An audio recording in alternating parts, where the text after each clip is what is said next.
ভাই যথেষ্ট বললেন, ব্যাখ্যা দিলেন। আপনার উপরে মামলাগুলো রাষ্ট্রদ্রোহী মামলা থেকে সবকিছুই তিনি ব্যাখ্যা করলেন, এরকম মামলা তাদের জীবনেও হয়েছে। কিন্তু আপনি যেভাবে সম্মুখীন হচ্ছেন, কাদা ছুড়াছুড়ি হচ্ছে, এরকম হয়নি। প্রশ্ন হচ্ছে, আপনার উপরে তো ডিজিটাল আইনেও মামলা হচ্ছে, এই মামলা হামলার মধ্য দিয়ে আপনি কিন্তু থামছেন না। তো সেই জায়গা থেকে আপনি একটা সংগঠনও করেছেন, গণ আহ, আহ, গণ অধিকার পরিষদ নামে। আপনার বেশ কিছু সংগঠন, সহযোগী সংগঠনও আছে। আপনি আসলে যে আন্দোলনের মধ্যে আছেন, এই আন্দোলনের মাধ্যমে আমরা যে আপনাকে বিশ্বাস করব, আমরা সাধারণ জনগণ, আমরা অতীতের রাজনীতি দেখেছি, অতীতের রাজনীতিবিদদের দেখেছি, অতীতের রাজনীতিবিদদের চরিত্রটা আমরা ভালো করে জানি। সেই প্রেক্ষাপটে আপনারা নতুন প্রজন্ম যারা আসছেন, তাদের বিশ্বাসের জায়গা কতটুকু আপনারা তৈরি করেছেন, বা বিশ্বাস করতে বা আপনাদের প্রতি যে আমরা আকৃষ্ট হব, সেই আকৃষ্ট হওয়ার মতো এমন কি আছে আপনাদের পরিকল্পনার মধ্যে, যদি জাতির উদ্দেশ্যে ব্যাখ্যা করেন, স্পেশালি আমাদের তরুণ যুবকদের উদ্দেশ্যে। জি, আপনি প্রথমত যে বিষয়টি দুদু ভাই একটু টাচ দিয়েছিলেন, যে আসলে তিনি ডাকসুতে নির্বাচন করেছিলেন, একসময় সম্ভবত ভিপি পদেই প্রার্থী ছিলেন। আর ওই সময় তাও তো ঢাকা বিশ্ববিদ্যালয়ের ছাত্রদের ছাত্র রাজনীতি করেছেন, ছাত্র আন্দোলন থেকে উঠে এসেছেন, গণতান্ত্রিক আন্দোলন সংগ্রামে রাজপথে সোচ্চার থেকেছেন। তো তারা তো বিভিন্ন ঘটনা বা বিভিন্ন সময়কে পর্যবেক্ষণ করেছেন। কিন্তু তিনি বলছেন যে সেই কথাটা রিয়ালিটি, যে ডাকসুর ভিপি এইভাবে নির্যাতিত নিপীড়িত হয়েছে, ক্ষমতাসীন দলের হামলা মামলার শিকার হয়েছে, এর নজির নাই। ডাকসুর আপনার ইতিহাস দেখলে কোনো ভিপি বিদ্যে পাবেন না। এবং সর্বশেষ যে ইস্যুতে মামলাটা হলো, আপনি যদি দেখেন যে মামলার এজাহারে ওই অভিযোগকারী উল্লেখ করেছে যে ভিপি নূরের কাছে তিনি বিচার দিয়েছিলেন, ভিপি নূর বিচার করেনি, বরঞ্চ ভিপি নূর তাকে আপনার পতিতা বলে অপপ্রচারের হুমকি দিয়েছিল। এখন আপনার ধর্ষণের মতো ঘটনার বিচার করার কি আপনি আমি কেউ কেউ না। ধর্ষণের মতো ঘটনার বিচার করবে আদালত, এটা ফৌজদারি অপরাধ। এখানে আপনি আমি কিসের বিচার করব, কেন কি আপনার এটা তো উচিত না। এবং তিনি তার এজাহারে উল্লেখ করেছেন যে জানুয়ারিতে তিনি ধর্ষণের শিকার হয়েছেন, জানুয়ারি 3 তারিখ। আমরা 22 ডিসেম্বর ডাকসু হামলার শিকার হয়েছিলাম, তখন আহত হয়ে আমরা হসপিটাল চিকিৎসাধীন। এবং সম্ভবত 5 না যেন 6 জানুয়ারি ঢাকা বিশ্ববিদ্যালয়ের একজন ছাত্রী কুর্মিটোলায় ধর্ষণের শিকার হয়েছিল। সারা দেশ উত্তল হয়েছিল, ছাত্রলীগ, ছাত্র দল, বাম সংগঠন, ডান সংগঠন, আমরা সবাই যুগপৎ ভাবে ধর্ষণের বিরুদ্ধে আন্দোলন করেছিলাম।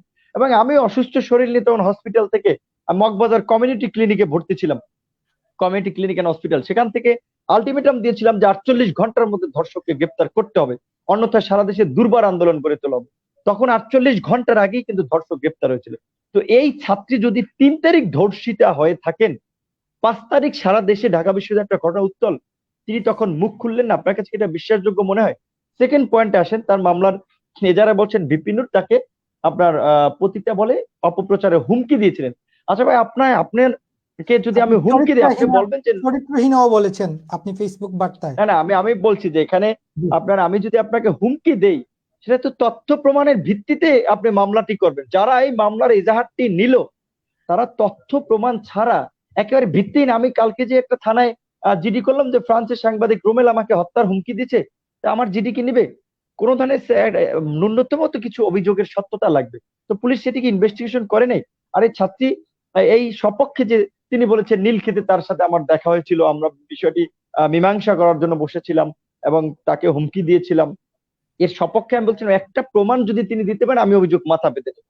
তারপরে একই ছাত্রী একই অভিযোগে আপনার 4টি মামলা করেছেন, ধর্ষণের বিষয়ে 2টি। এক মামলায় 1 নম্বর আসামি করেছেন ছাত্রলীগের পরিষদ আহ্বায়ক হাসানুল মামুনকে, আর এক মামলায় করেছেন নাজমুল হাসান সোহাগকে, আবার আমাকে বলছেন সহযোগী হিসেবে। এবং শেষ মামলায় মানে দ্বিতীয় মামলায় বলেছেন ধর্ষণ ও ধর্ষণের সহযোগী এবং অপহরণ, অর্থাৎ তাকে অপহরণ করেছি, এরকম একটা ঘৃণিত অভিযোগ, যেটা সম্পূর্ণ একটা সাজানো মামলা, ভিত্তিহীন মামলা এবং সরকারি পৃষ্ঠপোষকতায় মামলা। এবং দেখেন শুধু সেই মামলা না, তারপরে আরেকটা কাণ্ড দেখেন। আমার সংগঠন বাংলাদেশ ছাত্র অধিকার পরিষদ, আমাদের যে পূর্বের নামটি ছিল বাংলাদেশ সাধারণ ছাত্র অধিকার সংরক্ষণ পরিষদ, যে নামটি নিয়ে আমরা কোটা সংস্কার আন্দোলন করেছিলাম। গণতান্ত্রিক আন্দোলন সংগ্রামে সমস্ত ছাত্রদের একটা অংশগ্রহণ থাকে, দলমত নির্বিশেষে সবাই সেখানে অংশগ্রহণ করে। সেটা যেমন আপনার আহ সেটা যেমন 52 ভাষা আন্দোলনে হয়েছে, 71-এ হয়েছে, 90-এ হয়েছে, সবসময় হয়েছে। কোটা আন্দোলনে সবাই অংশগ্রহণ করেছি, কোটা সংস্কার আন্দোলনেও সেই নামটি আমরা সংশোধন করলাম যে আমরা যখন রাজনৈতিক সংগঠন করব বাংলাদেশ ছাত্র অধিকার পরিষদ, সেই পূর্বের নামটি নিয়ে ক্ষমতাসীন দলই গোয়েন্দা সংস্থা দিয়ে তা ফিট করে একটা সংবাদ সম্মেলন করিয়েছে, যাকে মে মাসে আমরা বহিষ্কার করেছি যে তারা ছাত্র অধিকার মানে সাধারণ ছাত্র অধিকার সংরক্ষণ পরিষদের একটা কমিটি টাকা টোকা দিয়ে এগুলো করিয়েছে, এবং গণমাধ্যমে যে সরকার নিয়ন্ত্রিত গণমাধ্যমগুলোতে খুব ফলাও করে প্রচার করা হচ্ছে, যেটা বিএনপির বেলায় করেছিল আপনার ব্যারিস্টার নাজমুল হুদাকে দিয়ে তৃণমূল বিএনপি নামে। আবার বিএনপির পার্টি অফিস দখল করতে পাঠিয়েছিল যুবলীগের নেতা টেতাদের দিয়ে বস্তির থেকে ভাড়া করে এনে, যে আসল বিএনপির নামে। তো সরকার কতটা নোংরা হলে এই ধরনের একটা রাজনীতি করতে পারে, এবং সেই রাজনীতিটা আমাদের মতো ছাত্র নেতাদের সাথেও করছে। যেই ডাকসু নির্বাচনে আমি ভিপি নির্বাচিত হয়েছি, আমি দায়িত্ব পালন করেছি, প্রধানমন্ত্রীর সাথে দেখা করেছি, প্রধানমন্ত্রী আমাদেরকে গণভবনে ডেকেছিল, সেই ডাকসু নির্বাচনে নাকি আমি ব্যালট বাক্স ছিনতাই করেছি, আমার বিরুদ্ধে মামলা হয়। যেই কোটা সংস্কার আন্দোলন আমাদের প্রধানমন্ত্রী মেনে নিল সংসদে ঘোষণা দিয়ে, সেই কোটা সংস্কার আন্দোলন করার কারণে আমার ছাত্র সহযোদ্ধাদেরকে জেল খাটতে হয়। যেই ডাকসু হামলায় আমরা আহত হইলাম, রয়ের ষড়যন্ত্রে আমাদের উপরে হামলা করা হলো, কারণ আমরা ভারতের তখন চলমান এনআরসি সিএ নিয়ে সেখানে তখন হিন্দু মুসলিম দাঙ্গা ঘটছে, বা রাষ্ট্রীয় পৃষ্ঠপোষকতা যখন মুসলিমদেরকে ভারত ছাড়া করার একটা ষড়যন্ত্র করছে, আমরা সেটি নিয়ে এখানে প্রতিবাদ করলাম। এখানকার ভারতের দালালরা আপনার আমাদের উপরে হামলা চালালো ডাকসুতে, ডাকসুর ইতিহাসে একটি বিরল ঘটনা। সেই ঘটনায় আমাদের বিরুদ্ধে আবার মামলা হয়, যে চুরির মামলা, জাফরুল্লাহ চৌধুরীর মতো ব্যক্তির বিরুদ্ধে মাছ চুরির মামলা হয়। তো এই যে সরকারের নোংরামি বা সরকারি পৃষ্ঠপোষকতায় প্যাট্রোনাইজেশনে গোয়েন্দা সংস্থাকে ব্যবহার করে, স্টেট মেশিনারিকে ব্যবহার করে এই ঘৃণিত কাজগুলো করছে, এগুলো কি জনগণ দেখছে না? একটা দেশের প্রধান বিচারপতিকে আপনার বন্দুক ঠেকিয়ে গোয়েন্দা সংস্থা দিয়ে দেশের বাইরে পাঠিয়ে দিয়ে এলো, আপনারা দেখেছেন না? দেখেছেন। তো এই যে মামলাগুলো হচ্ছে, সেগুলো তো আর বলার অবকাশ রাখেন। আর আপনি যে বিষয়টা বললেন যে সেকেন্ডলি যে রাজনীতিবিদদেরকে তো বিভিন্ন সময় জনগণ দেখেছে প্রতারিত হয়েছে, সেই জায়গা থেকে আমাদেরকে কেন বিশ্বাস করবে? অবশ্যই এটা একটা পয়েন্ট যে দেখেন, এদেশের রাজনীতিতে অসংখ্যবার নানা ধরনের মেরুকরণ হয়েছে, যেটা আপনি দুদুভাইকে বলেছিলেন যে বঙ্গবন্ধু শেখ মুজিবুর রহমানের মতো মানুষকে কেন হত্যার শিকার হতো, জিয়াউর রহমানকে কেন হত্যাকাণ্ডের শিকার হতে হলো? কারণ জিয়াউর রহমান একজন সাচ্চা দেশপ্রেমিক মানুষ ছিলেন, বঙ্গবন্ধু শেখ মুজিবুর রহমান একজন সাচ্চা দেশপ্রেমিক মানুষ ছিলেন, দেশের স্বাধীনতা সার্বভৌমত্বের প্রশ্নে তারা আপোষহীন ছিলেন। যে কারণে যারা বাংলাদেশকে একটা করদ রাষ্ট্রে পরিণত করতে চেয়েছিল, বাংলাদেশকে যারা ব্যবহার করতে চেয়েছিল, বাংলাদেশকে তাদের একটা গোলামী রাষ্ট্রে পরিণত করতে চেয়েছিল, তারা বঙ্গবন্ধুকে হত্যা করেছে, জিয়াউর রহমানকে হত্যা করেছিল। আজকে এটা আমাদের দুর্ভাগ্য যে বঙ্গবন্ধু হত্যাকাণ্ডের এবং জিয়াউর রহমান হত্যাকাণ্ডের আন্তর্জাতিক তদন্ত হওয়া উচিত ছিল, সেটি হয়নি। এবং খুবই দুঃখের বিষয় যে আওয়ামী লীগ আজকে ক্ষমতায় আছে, বিএনপিও ক্ষমতায় ছিল, কেউই করেনি। বঙ্গবন্ধু শুধু দেশীয় ষড়যন্ত্রে হত্যাকাণ্ডের শিকার হয়নি, বঙ্গবন্ধু হত্যাকাণ্ড, জিয়াউর রহমান হত্যাকাণ্ডের পিছনে বিদেশি ষড়যন্ত্র ছিল। আপনি নিশ্চয়ই যে আপনি অনেকগুলো ঘটনা জানেন, সেগুলো বলতে গেলে অনেক ঘটনা লাগবে, তো আমি ওইদিকে যাচ্ছি না। সর্বশেষ আপনি যেটা বললেন, বাংলাদেশে যদি গণতন্ত্র থাকতো, আইনের শাসন থাকতো, আজকে তো এই যে আপনি যেটা একটা টক শোতে হেডলাইন দিয়েছেন যে হঠাৎ কেন ৭১ বর্জন এবং জাতীয় জীবনে গণমাধ্যমের ভূমিকা, গণমাধ্যমের ভূমিকা নিয়ে আমাদের আলোচনা করা লাগতো না? গণমাধ্যম কি? গণমাধ্যম রাষ্ট্রের চতুর্থ স্তম্ভ। আইন, বিচার, নির্বাহী, তিনটা বিভাগের পর চতুর্থ স্তম্ভ হচ্ছে রাষ্ট্রের গণমাধ্যম। ফোর্থ স্টেট, ওয়াচডগ, জাতির বিবেক বলা হয় গণমাধ্যম। অথচ সেই গণমাধ্যমের তথাকথিত সাংবাদিকরা আজকে প্রধানমন্ত্রীর সংবাদ সম্মেলনে গিয়ে গিয়ে তেল মারছে, চাটুকারিতা করছে যে মাননীয় প্রধানমন্ত্রী আপনি তো ম্যাজিক লেডি, আপনি তো উন্নয়ন করে সারা বিশ্বকে তাক লাগিয়ে দিয়েছেন।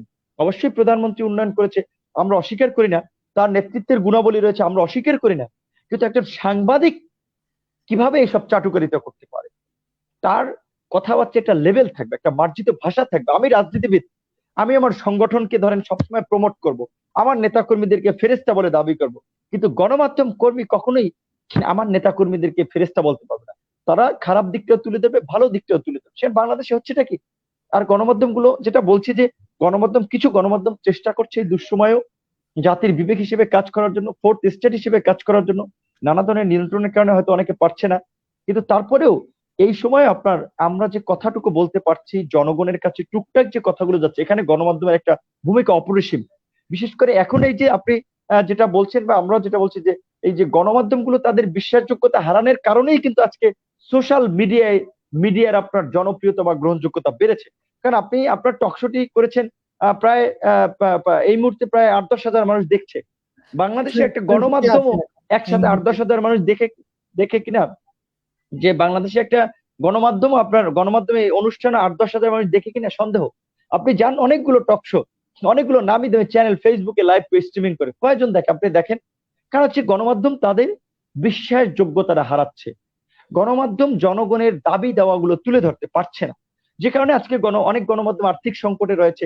দুদুভাই যেটা বলেছেন, কোন কোন গণমাধ্যম সরকারের কৃপা নিয়ে চলছে, সরকারের অনুদান কিংবা ওই প্রধানমন্ত্রীর সফর সঙ্গে এই সমস্ত নানাভাবে জোড়াতালি দিয়ে চলছে। আর যারা মূলধারার কিছু গণমাধ্যম, তারা খুব কষ্টেই, যেটা আমি মনে করি যে তাদের মিডিয়া হাউস গুলো চালাচ্ছে। তবে আমি মনে করি যে অন্তত তারা তাদের বিশ্বাসযোগ্যতা ধরে রাখলে গণমাধ্যম হিসেবে তারা এই সোশ্যাল মিডিয়াতেও আপনার একটা তাদের অবস্থান তৈরি করে নিতে পারবে। আর আমাদের নেতৃত্বের কথা বললেন, আমরা ইতিমধ্যে আপনি দেখেন অল্প সময়ের উত্থান, সে 18 সাল থেকে কোটা সংস্কার আন্দোলনের মধ্যে দিয়ে তো আমাদের উত্থান। এই 3 বৎসরে যেটা দুদুভাই বলেছিল যে আমার মতো এই অল্প সময়ে ঢাকা বিশ্ববিদ্যালয় কিংবা ছাত্র আন্দোলনের ইতিহাসে কোনো ছাত্র নেতা এইভাবে নির্যাতিত নিপীড়িত হয়েছে কিনা সন্দেহ রয়েছে। ইতিহাস খোঁজেন, পাওয়া যাবে কিনা অসম্ভব রয়েছে। দুদুভাই বলেছেন মামলা তাদের বিরুদ্ধে হয়েছিল, কিন্তু আমার বিরুদ্ধে তো শুধু মামলা না, কন্টিনিউসলি হামলা। আমি ঢাকার বাইরে একটা সমাবেশ করতে যাবো, একটা মিটিং করতে যাব, আমাকে যেতে দেওয়া হচ্ছে না। আমাকে গোয়েন্দা সংস্থা দিয়ে থ্রেট করা হচ্ছে যে তুমি গেলে তোমার হাত পা ভেঙে গুঁড়ো গুঁড়ো করা, তোমার উপরে হামলা করা হবে। আমি যেতে পারছি না। বগুড়াতে গিয়ে হামলা শিকার হলাম, ব্রাহ্মণবাড়িতে গিয়ে হামলা শিকার হলাম, আমার নিজ এলাকায় গিয়ে হামলা শিকার হতেলাম। তারপরেও কিন্তু আমি কিন্তু থেমে নেই। আমি ঢাকায় কিংবা সারা দেশে, এই দেশ থেকে এখন সোশ্যাল মিডিয়ার যেমন একটা ইতিবাচক দিক রয়েছে, সেটাকে ব্যবহার করে মানুষকে সংগঠিত করার চেষ্টা করে যাচ্ছি। আমার বক্তব্য, আমার চিন্তা ভাবনা, আমার সহযোদ্ধাদের বক্তব্যগুলো মানুষের কাছে পৌঁছে যাচ্ছে। আমরা ইতিমধ্যেই ছাত্রদেরকে নিয়ে একটা ছাত্র সংগঠন, ছাত্র অধিকার পরিষদ, যুবকদের নিয়ে যুব সংগঠন, যুব অধিকার পরিষদ, শ্রমিকদের নিয়ে শ্রমিক সংগঠন, শ্রমিক অধিকার পরিষদ গঠন করেছি। এবং বিভিন্ন শ্রেণী পেশার নাগরিক, বিশ্ববিদ্যালয়ের শিক্ষক, রাষ্ট্রদূত, আমলা, যারা এই বাংলাদেশের একটা পরিবর্তন চান, বাংলাদেশের একটা ইতিবাচক রাজনীতি চান, গণতন্ত্রের প্রাতিষ্ঠানিক রূপ দান করতে চান, তাদেরকে নিয়ে আমরা একটা নাগরিক প্ল্যাটফর্ম গঠন করতে যাচ্ছি, যেটা আলটিমেটলি আমাদের একটা রাজনৈতিক দল পরবর্তীতে হবে। সেটির নাম দিয়েছি আমরা গণ অধিকার পরিষদ। আশা করি খুব শীঘ্রই সেটি আত্মপ্রকাশ করতে যাবে। গণ অধিকার পরিষদ হয়তো পরবর্তীতে গণ অধিকার পার্টি হবে। তো আমরা ছাত্র থেকে যুব থেকে মূলধারা রাজনীতি, আমরা কিন্তু কাজ কিন্তু ডে বাই ডে দ্রুত গতিতে আগাচ্ছি। এবং নাম সর্বস্ব দল না যে 6 ব্যক্তি এক দল, গ্রহণযোগ্যতা আপনি দেখেন সারা দেশের বিভিন্ন জেলায় উপজেলায় আমাদের সংগঠনের কমিটি রয়েছে, আমাদের নেতাকর্মীরা মানুষের দাবি নিয়ে রাজপথে দাঁড়াচ্ছে। এরকম একটা দমন পীড়ন দুঃশাসনের মধ্যে তারা কথা বলার চেষ্টা করে যাচ্ছেন। সুতরাং এর চেয়ে বড় পরীক্ষা তো আর কিছু হতে পারে না। আমরা তো সেই পরীক্ষা দিয়ে যাচ্ছি দিন বাই দিন। এবং আমরা এই যে রাজনৈতিক কর্মকাণ্ড পরিচালনার জন্য আমাদের কিছু আর্থিক সহযোগিতা প্রয়োজন, আমরা বলেছি আমরা জনগণের জন্য রাজনীতি করি, আমাদের আর্থিক সহযোগিতাও করবে জনগণ। আমরা একটা গণ অনুদান সংগ্রহের উদ্যোগ নিয়েছি, সেখানে আমরা কয়েকটি বিকাশ ব্যাংক অ্যাকাউন্ট, রকেট নাম্বার দিয়েছি, যে যার মাধ্যমে সেখানে জনগণ একটা আমাদেরকে প্রশ্ন আছে, সহযোগিতা আপনারা করছে। ব্যক্তিগত নাম্বার ইউজ করছেন কেন? আপনাদের সংগঠনের একটা ব্যাংক অ্যাকাউন্ট নেই বা প্রাতিষ্ঠানিক রূপ নেই আপনাদের, এটা চাঁদাবাজির মতো অনেকেই মন্তব্য করেছেন। এ জায়গায় আপনি কি না, বলবেন? না, আমি আবার বলেছি, ধরেন আমি যে কাজকর্ম করছি সেটি আপনার বিবেক দিয়ে আপনি বিবেচনা করবেন। এই মুহূর্তে 8-10 হাজার দর্শক দেখছেন, তারা বিবেচনা করবেন। তো কিন্তু একেবারে বিরোধিতার কারণে আপনার বিরোধিতা, সেই ধরনের সমালোচনা যারা করে তাদের কথায় আমি কখনো কান দেই না, আর তাদের কথা শুনে আমি কাজও করি না। এখন আমি ব্যাংক অ্যাকাউন্ট ভাই করতে গিয়েছিলাম, সরকারি একটি ব্যাংকে গেছি, বেসরকারি একটি ব্যাংকে গেছি। তারা ভয় পাচ্ছে যে আমাদেরকে ব্যাংক অ্যাকাউন্ট করতে দিলে কেন আবার সরকার তাদের বিরুদ্ধে ব্যবস্থা নেয়। নানা ধরনের অজুহাত দেখাচ্ছে, ব্যাংক অ্যাকাউন্ট করতে পারিনি, সেখানে আমি কিভাবে একটা ফর্মাল আপনার ব্যাংক অ্যাকাউন্ট ব্যবহার করব। তবে আমরা কিছু ব্যক্তিগত ব্যাংক অ্যাকাউন্ট দিয়েছি, আমরা শর্ত দিয়েছি যে ওই ব্যক্তিগত ব্যাংক অ্যাকাউন্টে আমরা যেদিন থেকে সংগঠনের কার্যক্রমে ব্যবহার করব, সেদিন থেকে তারা ব্যক্তিগতভাবে লেনদেন করতে পারবে না। এবং আমরা এখানে কত টাকা ফান্ড আসতেছে, কি পারপাসে খরচ করছি, আমরা বলছি সেটা আমরা ডিটেলস জনগণের সামনে উপস্থাপন করব। গণ অনুদানের বিষয়টি তো এখানে ফাঁকফোকরের কিছু নাই। আমি যদি আপনাদের কত বিরুদ্ধে তো, আপনাদের বিরুদ্ধে কিন্তু একটা অভিযোগও আছে। আপনাদের দল ব্যঙ্গে কিন্তু আরেকটা নতুন দল হয়েছে, এপিএম সুয়েল। তিনি আপনাদের বিরুদ্ধে অর্থ আত্মসাতের অভিযোগ করেছেন, নানান অনিয়মের অভিযোগ করেছেন, যার কারণে আপনাদের এই যে আপনি যেভাবে বলছেন আপনাদের মধ্যে স্পষ্টতা রয়েছে, তিনি গণমাধ্যমে বলেছেন আপনাদের মধ্যে অস্বচ্ছতা রয়েছে। তিনি দ্বিমত পোষণ করেছেন বলেই তাকে বহিষ্কার করা হয়েছে এবং তিনি নতুন একটা সংগঠন করেছেন। এবং আমরা মিডিয়ায় দেখতে পেলাম যে বিপি নূরের দল ভেঙে গেছে। আসলে এটা হচ্ছে, আপনি ওই যে যেমন বললেন যে 71 টিভি বর্জন না করলে কি হতো না, আমি বলছি জান 71 টিভি বর্জন করছি আমরা এই জায়গা থেকে যে 71 টিভিকে যদি আমরা একটা শিক্ষা দিতে পারি যে যারা দেশের সামাজিক সাংস্কৃতিক মূল্যবোধের পরিপন্থী কাজ করবে, যারা জনস্বার্থের বাইরে দলীয় স্বার্থ নিয়ে কাজ করবে, প্রোপাগান্ডা ছড়াবে, পক্ষপাত দুষ্ট সংবাদ পরিবেশন করবে, তাদের সংবাদ জনগণ দেখবে না, তাদেরকে জনগণ প্যাট্রোনাইজ করবে না, তারা এই যে বিজ্ঞাপন টিজ্ঞাপন এগুলো পাবে না। সেই জায়গা থেকে একটা শিক্ষা দেওয়ার জন্য আমরা একটা চ্যানেল বর্জন করেছি, যাতে আরো যে এই ৭১-এর ধারায় দু একটি মানে গণমাধ্যম যারা করতে চায়, চলতে চায়, তারা যেন একটা শিক্ষা পায়, তারা যেন জনগণের পাশে দাঁড়ায়। যে সোহেলের কথা বললেন, তাকে আমরা এত গুরুত্বপূর্ণ কেউ না, কে তাকে চেনে? এখানে আপনার তাকে আমরা মে মাসে তার বিরুদ্ধে নানান অভিযোগ রয়েছে, একটা সংগঠনের অনেক অভ্যন্তরীণ বিষয় থাকে যেগুলো পাবলিকলি বলা যায় না, তাকে আমরা মে মাসে বহিষ্কার করেছি, সে সংগঠনের কেউ না। সে যদি বলে যে ভিপি নূর এই করে সেই করে, তার কথায় তো আমি উত্তরই দেবো না, কারণ সে সংগঠনের কেউ না। কিন্তু আপনি সাংবাদিক হিসেবে আপনার নিরপেক্ষ জায়গা থেকে বলেছেন যে ব্যক্তিগত অ্যাকাউন্টে এটা মানুষ মিসআন্ডারস্ট্যান্ডিং হচ্ছে, আপনার কথার আমি জবাব দিয়েছি যে না, আমরা যেহেতু সংগঠনের নামে করতে পারতেছি না, সে কারণে আমরা ব্যক্তিগত অ্যাকাউন্ট গুলো দিয়েছি। তারপরে বলছি এখানে কত টাকা আসতেছে, কত টাকা আমরা কোথায় কি খরচ করতেছি, সেগুলো একটা হিসেব আমরা দেব। আর এই যে একটা সোহেলের কথা বলেন, এটা তো আমরা বলেছি এগুলো সরকার করাচ্ছে। এই যে আপনার আমরা যে নামটি আমাদের বাংলাদেশ সাধারণ ছাত্র অধিকার সংরক্ষণ পরিষদ, সেটি নিয়ে আমরা কোটা সংস্কার আন্দোলন করেছিলাম, কিন্তু যখন আমরা রাজনৈতিক সংগঠনের দিকে দাবিত হচ্ছি, তখন তো আমরা এই নামটিও পরিবর্তন করেছি, বাংলাদেশ ছাত্র অধিকার পরিষদ। আমাদের ভ্রাতৃপ্রতিম সংগঠন বাংলাদেশ যুব অধিকার পরিষদ, আমাদের ভ্রাতৃপ্রতিম সংগঠন বাংলাদেশ শ্রমিক অধিকার পরিষদ, আমাদের মূল দল হচ্ছে মানে মূল প্ল্যাটফর্ম হতে যাচ্ছে নাগরিক প্ল্যাটফর্ম গণ অধিকার পরিষদ। সেখানে বাংলাদেশ সাধারণ ছাত্র অধিকার সংরক্ষণ পরিষদ, এটা তো আমাদের পুরানো নাম, এখন আমরা এই নামটি ব্যবহার করছি না। এখন এটি নিয়ে যদি কেউ দাবি করে, কিছু বুইফুল লোকজন, আর সেটি নিয়ে টকশোতে আলোচনা করে তাদের প্রমোট করার কোনো মানে হয় না, কারণ আমরা তাদের বিষয়ে আমরা কথাও বলতে চাই না। কারণ এটা দেশের মানুষ জানে যে আসলে কারা কি করছে, আর আমরা দেশের মানুষের জন্য কাজ করতেছি না, কাদের জন্য করতেছি সেটি স্পষ্ট ধারণা মানুষের রয়েছে বলে আমি বিশ্বাস করি। অসংখ্য ধন্যবাদ আপনাকে। আমরা অনুষ্ঠানের শেষ মুহূর্তে চলে আসছি, আপনার কাছে আরো দুটো প্রশ্ন আমি শেষ করবো, ছোট্ট করে উত্তর দেবেন। জি, সেটা আমি হচ্ছে, ছোট করে যদি বলে, আমি একটু ছোট জি জি, শেষ করেন, আপনি একসাথে বলেন, আমিও বিদায় নিতে চাই, অনেক হয়েছে, রাত ওকে। 12:30 বলে। অনেক দর্শক আছে, সেজন্যই আপনাকে প্রশ্ন করছি দর্শকদের। আপনি যে পরিকল্পনা নিয়েছেন, এই পরিকল্পনার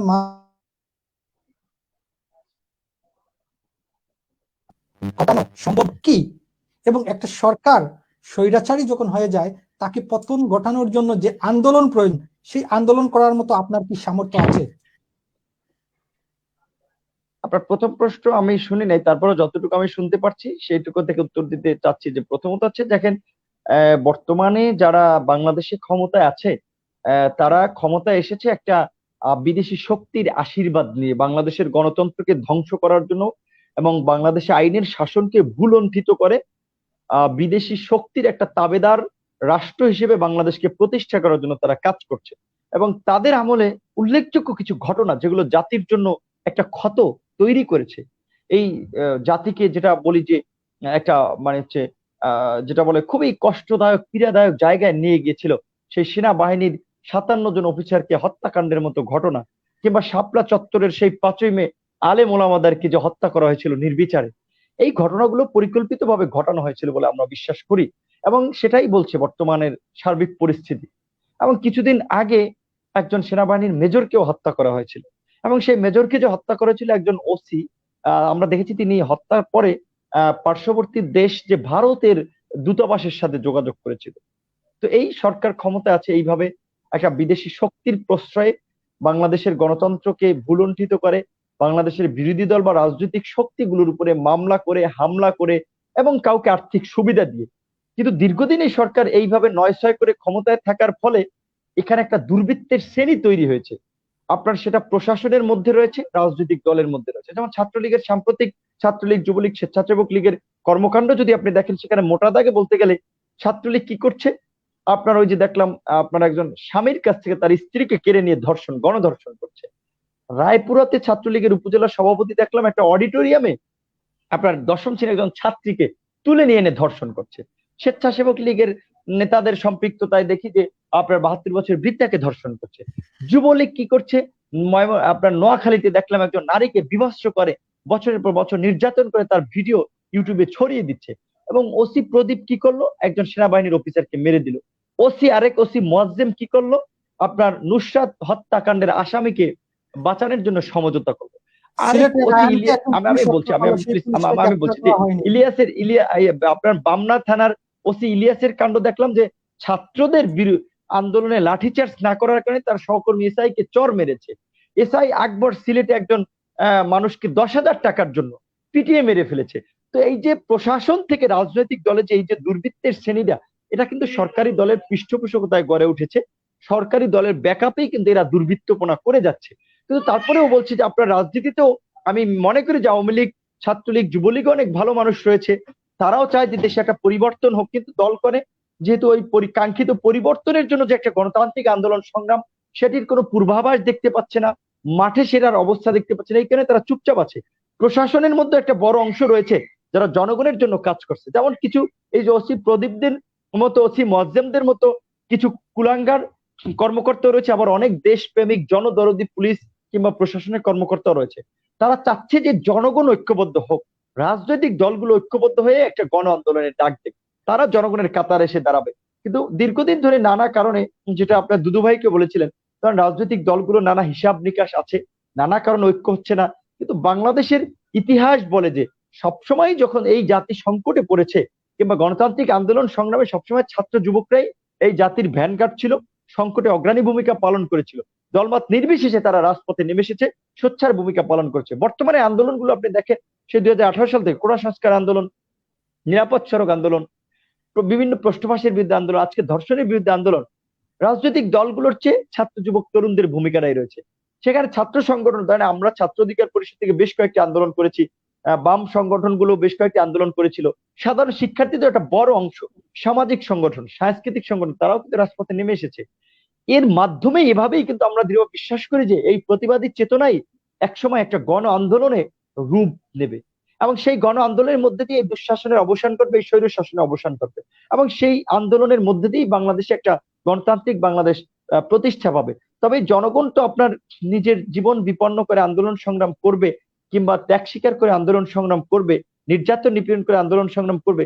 তার জন্য জনগণ চায় যে বিদ্যমান রাষ্ট্র কাঠামোর একটা সংস্কার হোক, কারণ বর্তমানে যে কাঠামো রয়েছে সেটা একটা দৈত্য দানবকে সরিয়ে আরেকটা দৈত্য দানবকে আনলেই বাংলাদেশের মানুষের ভাগ্যের পরিবর্তন হবে না, বাংলাদেশের জনগণের কাঙ্ক্ষিত পরিবর্তন হবে না। তার জন্য কিছু সাংবিধানিক সংস্কার প্রয়োজন, প্রধানমন্ত্রী রাষ্ট্রপতির ক্ষমতার ভারসাম্যের প্রয়োজন, দেশে আইনের শাসন প্রতিষ্ঠা করার জন্য বিচার বিভাগের পূর্ণ স্বাধীনতা প্রয়োজন। আপনার রাষ্ট্রের যে 3টে অঙ্গ, আইন, বিচার, সংসদ, সেগুলোর মধ্যে একটা স্বাতন্ত্রতা প্রয়োজন। এবং এই যে রাষ্ট্রীয় বাহিনীগুলো থেকে শুরু করে আপনার বিভিন্ন সাংবিধানিক প্রতিষ্ঠানগুলোতে যে নোংরা দলীয়করণ, এগুলো বন্ধ করতে হবে, জনগণের মত প্রকাশের স্বাধীনতা দিতে হবে।